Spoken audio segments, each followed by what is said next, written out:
PSG Fan TV, bonsoir à tous, bonsoir Stéphane. Salut les gars. Ce soir le score est lourd pour les Lyonnais, 5-1. Ouais. Alors qu'on a assisté à une première mi-temps, on va dire à armes égales, ils nous ont quand même tout de même bousculé et ils nous ont quand même mis une douche froide dès la 10e minute.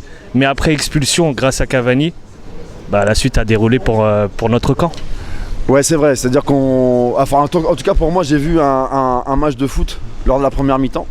Un truc assez équilibré, voire même comme tu disais, ils nous ont un petit peu bougé par moment. Du retour des vestiaires également, ils nous ont retourné aussi, ils nous ont bousculé aussi un petit peu plus.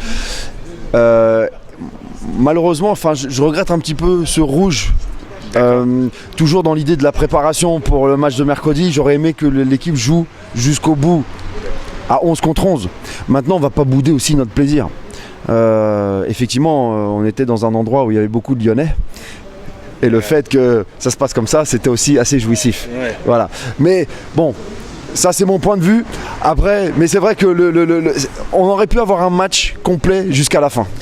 Justement, concernant ce que tu viens de citer, c'est que on aurait pu assister à un match complet de 90e minute. Ouais. Bon, malheureusement, il se retrouve à 10. Est-ce que suite à cet événement, à ce fait de jeu, on doit en tirer quelque chose de positif alors qu'il a un peu tronqué ce résultat?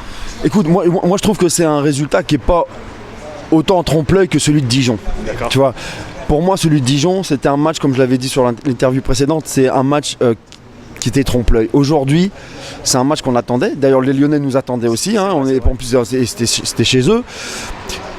Et là, effectivement, on avait un des gros matchs qu'on voulait faire avant Dortmund. Je pense qu'on l'a eu. Ils ont joué le jeu, les Lyonnais ont joué le jeu. On aurait pu se dire oui, mais bon, c'est des matchs avant Ligue des Champions, on ne sait jamais. Tu as vu comment c'est depuis un moment, dès qu'on a des matchs pré-Ligue des Champions, c'est un peu poussif, on n'a pas envie de se blesser. Alors que là, les deux équipes étaient quand même engagées. Et c'est ça que j'ai aimé en fait par rapport aux Lyonnais, c'est qu'ils ont aussi joué le jeu, d'avoir un jeu beaucoup plus ouvert, un peu sur le pressing. Et sur une touche de balle, ils jouaient beaucoup une touche de balle et nous, pour moi, je trouve que ça nous a fait du bien. On va parler sur cet aspect qui nous a manqué un peu ce soir, à mon avis, c'est défensivement. Ouais, on a encaissé quand même un but à la 10e minute. Navas nous a tout de même sauvé la mise sur un potentiel 2-1. On voit qu'il y a quand même tout de même pas mal d'errements dans notre défense, assez d'espace sur le porteur de balle. Malheureusement, certes, il n'y a pas nos titulaires, mais il faut quand même trouver une solution avant Dortmund. Je pense que tu as tout dit, on n'a pas les titulaires. Et on a qui au milieu? Kerrer. Sans H. Ouais, Kerrer sans H. Je vois de qui tu parles. Ouais, ok.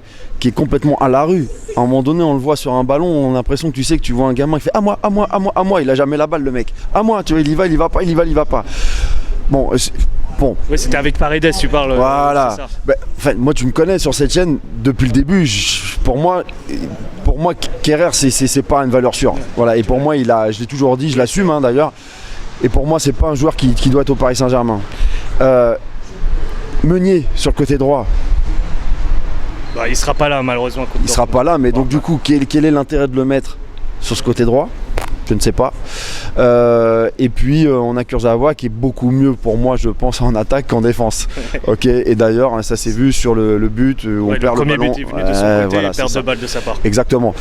Voilà. Maintenant, attention, parce que quand je dis les meilleurs en attaque, en défense, c'est vrai que sur le premier but, c'est plutôt sa tête, elle est engagée, il va la chercher. D'accord. Même il se blesse sur la tête, il s'ouvre un petit peu le crâne, mais pour ça, je ne vais pas lui en vouloir par rapport à ça. Forcément, il amène un but, même si c'est pour Mbappé. Mais c'est vrai, comme tu disais, la défense, c'est un vrai problème depuis quelques temps là, alors qu'on devrait être plus serein avec cette défense. Ok, parce qu'on peut avoir aussi des joueurs mais aujourd'hui, les titulaires ne sont pas là. En revanche, j'ai aimé Marquinhos. Dans sa hargne, son envie, son abnégation, tu vois, il est toujours là à haranguer les défenseurs en leur disant les gars, putain, allons-y, il faut y aller, c'est pas le moment de faire n'importe quoi, et il les motive. Marquinhos, c'est voilà. Et Marquinhos, j'ai envie de le voir effectivement à Dortmund en défense centrale. Moi j'ai toujours dit défenseur central, voilà. Très bien, pas comme Byron qui lui il le veut en milieu. Byron il le veut au milieu. Enfin, on n'est pas tout à fait sur le même accord. On va terminer sur ça. Je te remercie encore, Steph. Salut Byron. Ciao.